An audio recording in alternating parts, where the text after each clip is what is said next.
समस्त जयपुरवासी को नमस्कार। मो ना विश्वनाथ नंद। मो जयपुर रामनवमी पालन समिति गोटे सदस्य एवं 2026 मसीहा रामनवमी बोलिकी मो कन्वेनर दायित्व अच्छे। समस्त जयपुरवासी को मो किछिटा जनवाई चाहूँचे।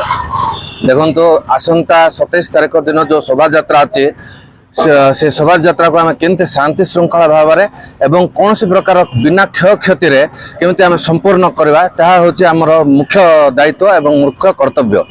समस्त को मु आह्वान करी बिना अस्त्र शस्त्र आसतु, आध्यात्मिक भाव एवं भक्ति भाव में आसतु, कौन सी भी प्रकार मूल्यवान वस्तु एवं जिनस सांगे धरिकी आसतु ना कि अलंकार पिंधिकी आसतु ना।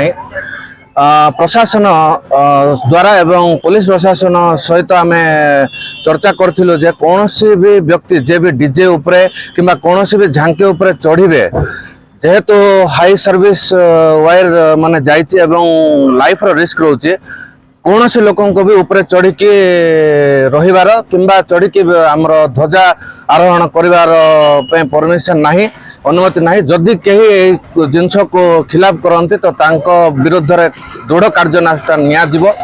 एवं जयपुरवासी को आम रामनवमी पालन समिति तरफ अनुरोध करने चाहबू जे भक्ति भाव एवं आध्यात्मिक भाव में आसतु, समस्ते मिसिकी केमिति श्रीराम चरित्र आम भितर रखा एवं शांति श्रृंखला सह शोभा यात्रा को आम संपूर्ण करवा से कामना करुँ। धन्यवाद। जय श्रीराम।